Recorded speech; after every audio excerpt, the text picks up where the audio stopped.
As games grow, they tend to get more and more unbalanced, and Ghost Simulator is not an exception. As the game has constantly updated for the last 4 years, many features and items have become so ridiculously bad that they're no more than a joke to the community.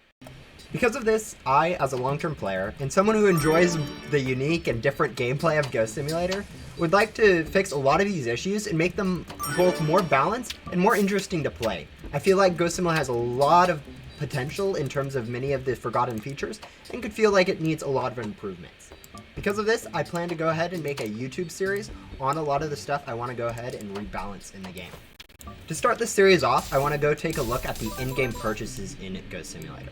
These are probably the least interesting changes to most players, but for the developers and for the long-term prospects of Ghost Simulator, they're probably the most important. Developers need to go ahead and make money from them, and as players playing the game, being able to buy useful items to go ahead and progress is one of the most helpful things for you to be able to do.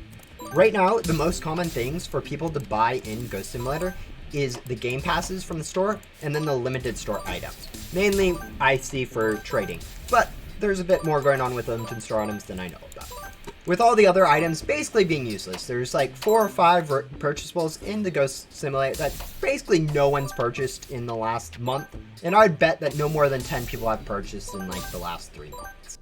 One of the items that looked like it should be a main feature and probably isn't used ever is the crate keys. This feature specifically has a really nice feel for new users. I personally remember the first crate key I got and being able to go purchase whatever crate I like without even realizing just how useless it'd become later on. As the game's grown, I realized that not many people even realize there is the option to go ahead and buy crate keys once you get to endgame, because there's a huge amount of crate keys and gems that players get throughout the game, making it pretty much useless to go buy all the crate keys.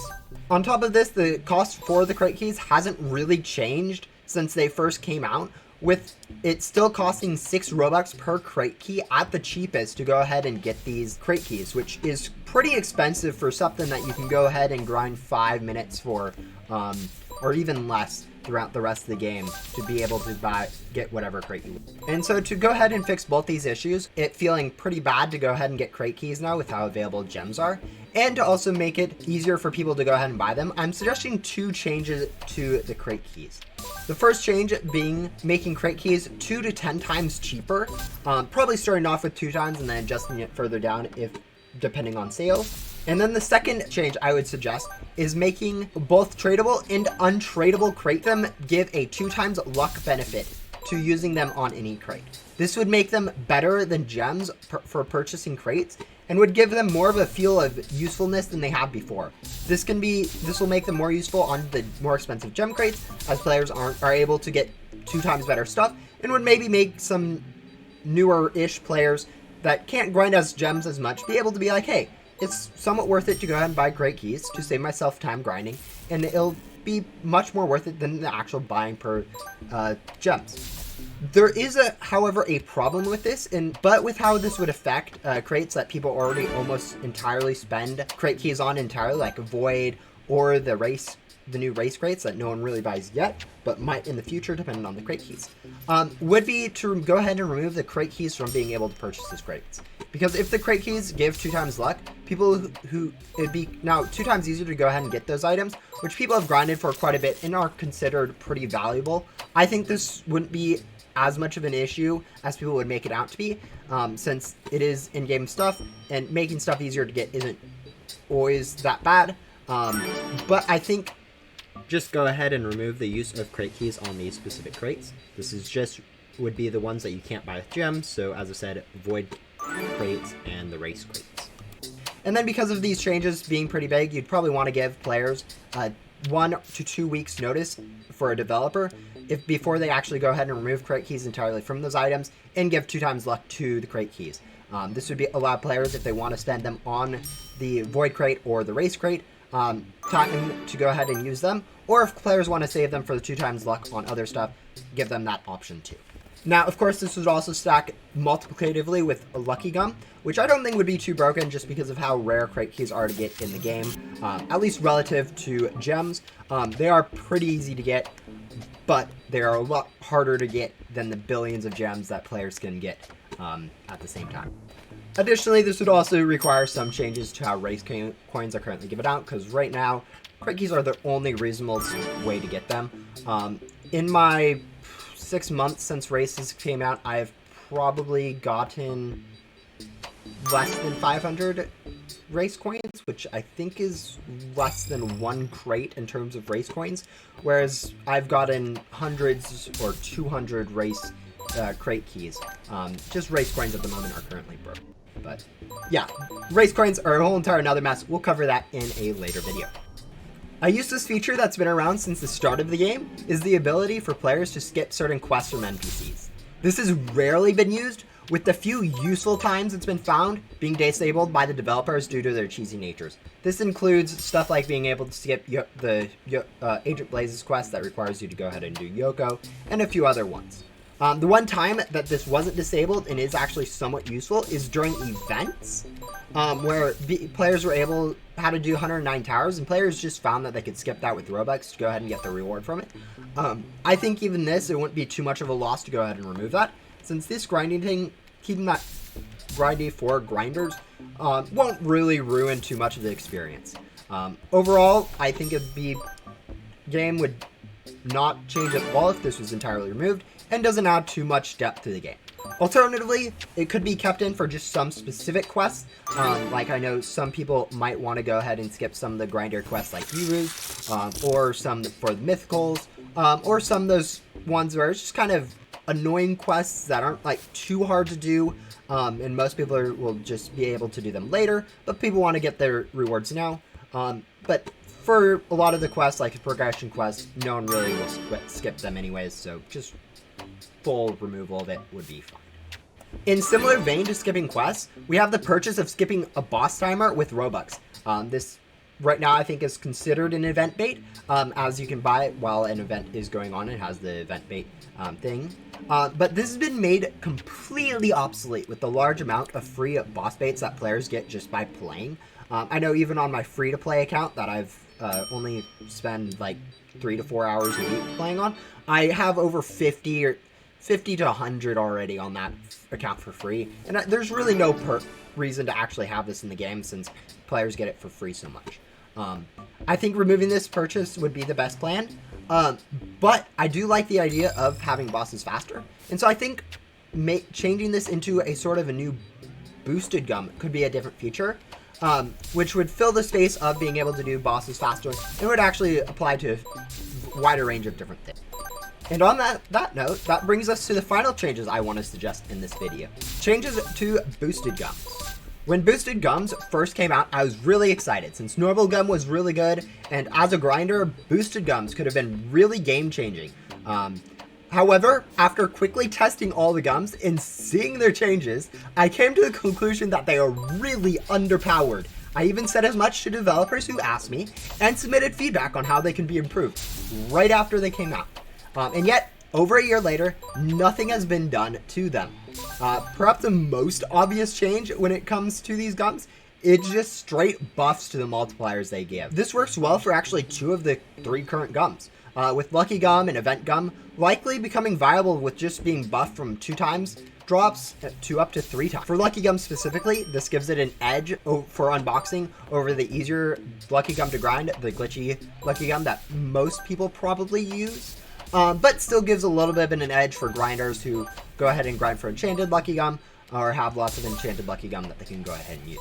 Well, on the other hand though, Event Bait is still in an interesting position even at a 3 times multiplier, just due to how much bosses, when you're grinding bosses for Event Bait, you're very highly localized on when you care about it, whereas with unboxing with Lucky Gum, you care about the entire time. With if you're using a boss gum, all you care about is at specific times along the usage of it. So it might even be better for it to get buffed up to like a 5 times multiplier and shortened down to 30 minutes, or something similar to that, where the time, duration, and the exact multiplier are changed to actually make it more useful than its counterpart of boss gum. Now that takes us to the other current boosted gum, Photon Blaster Gum. This, I would see it needing a full rework. Right now, it kind of fits into the same exact niche as Boss Gum, with it just making bosses faster, which is basically the same in terms of grinders as making bosses give more at the end. So making an entire rework of this would be super helpful. The changes I think would be best and I think would make sense would making it from just applying to the photon to apply to a lot of different features of the vacuum. Perhaps changing it from boosted photon gum to boosted vacuum gum. Like adding 2 streams, increasing your range, so similar to the Game Pass, keeping the 2x Photon Blaster speed, and probably most importantly, giving it a 2x vacuum speed that also applies to bosses. So people that use it can go ahead and vacuum, whether it be the normal bosses that spawn or the mega bosses that they're grinding, 2x faster. This still wouldn't be super overpowered, since 2x faster vacuum speed on a mega boss along with the 2x Photon Blaster is still only a 2x faster boss, which is effectively the same thing as 2x boss gum, which at the same point event gum is already 3 times longer, and so effectively it would be still pretty similar to the other gum. At the same time, that would make this gum more of an easier time for bosses, as you wouldn't have to spend as much time on them, be able to reach them faster, just have more streams overall for some dungeon type or tower types that we have during some events, with the additional streams and longer vacuum ranges. That being compared to the boss gum, which would give more rewarding for bosses, and I feel like these would make it separated out a little bit from the current boosted event gum. And lastly, I would like to suggest a whole new boosted gum. I know I've suggested boosted gums in the past, including a main hub boosted gum. I'm not going to cover that in this video because I don't know how I stand on that at the moment. But the new boosted gum, as I was hinting at before, would replace the old feature of being able to buy event bait. And rather than being able to just speed up bosses, this would go ahead and speed up the timer that ticks down for bosses. My idea would be to go ahead and for every second, if you're using this gum, an additional second would be taken away from the timer. So it'd go down 2 times faster.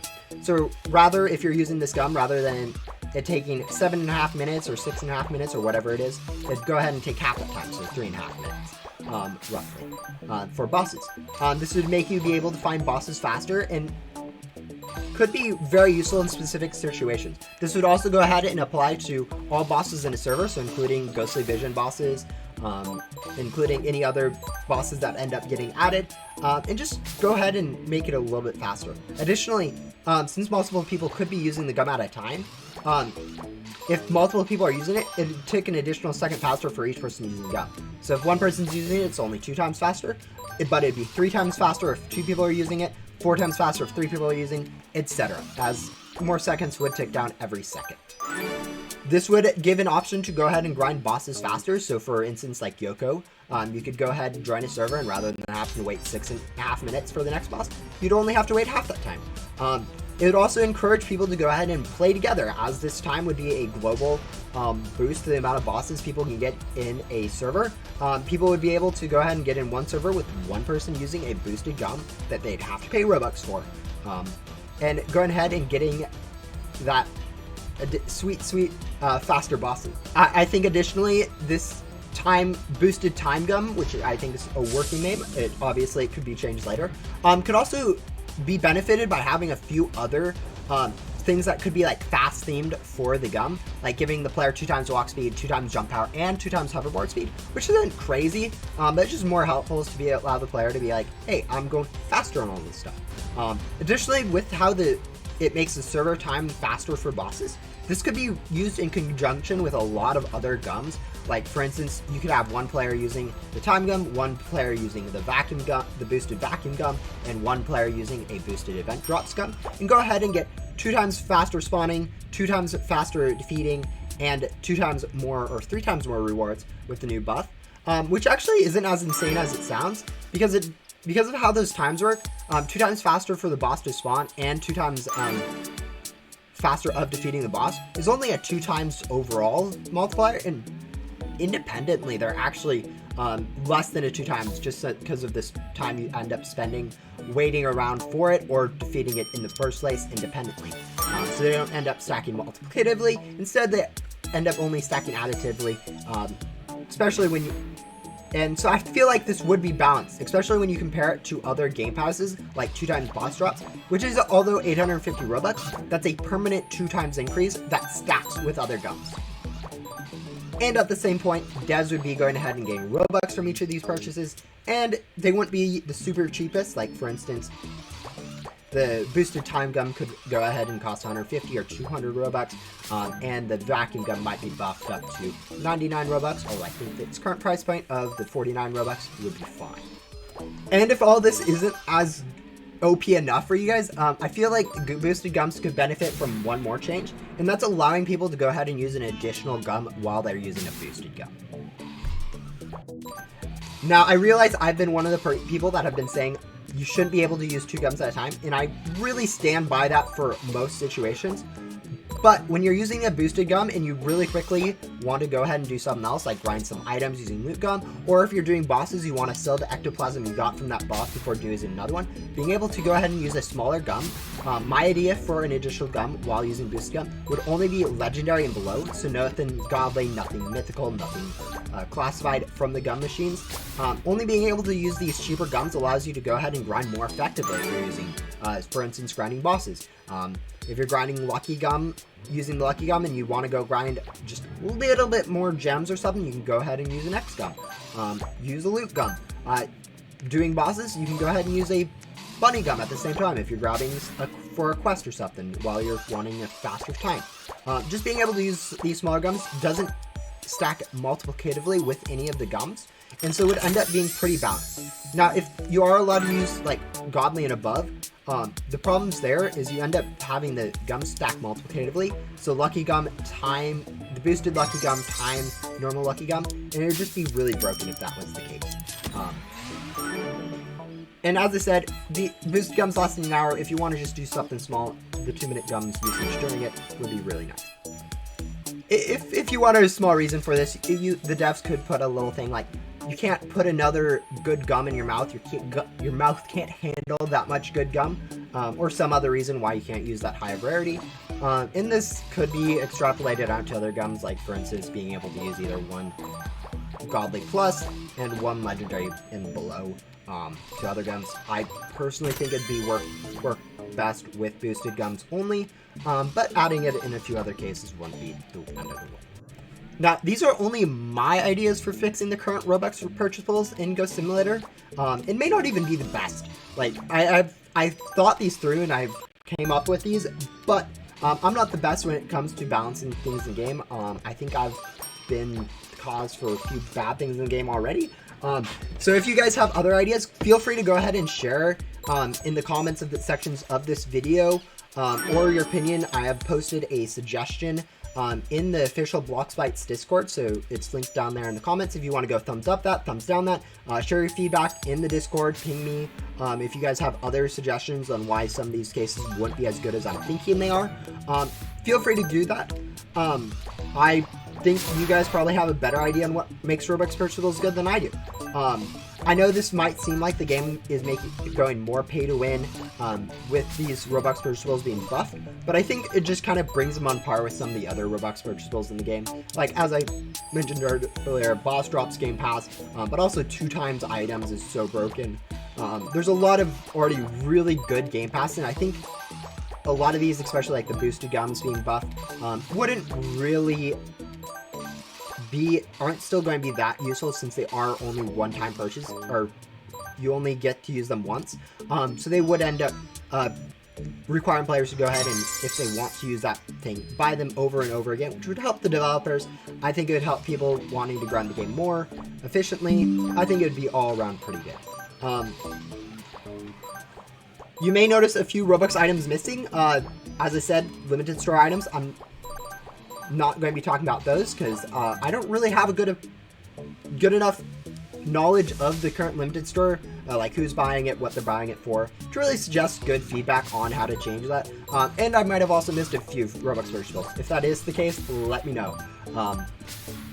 And lastly, if you like this series, let me know by liking the video or leaving a comment. Although you guys watching this art, that's probably already given me enough of a clue on how good this video series would work. And if you guys have ideas for what things you'd like to see me cover balancing in future videos, please let me know, as I'll be going ahead and probably making videos like this every week or 2 weeks on balancing different aspects of Ghost Simulator, as I really would like Ghost Simulator to be a more balanced game and have more useful features in the game for players to go ahead and use. And with that, I will see you guys in my next stream. I don't know whether this is coming out before or after my hard mode stream on Monday. So see you then, or thank you guys for coming out to that stream. Bye.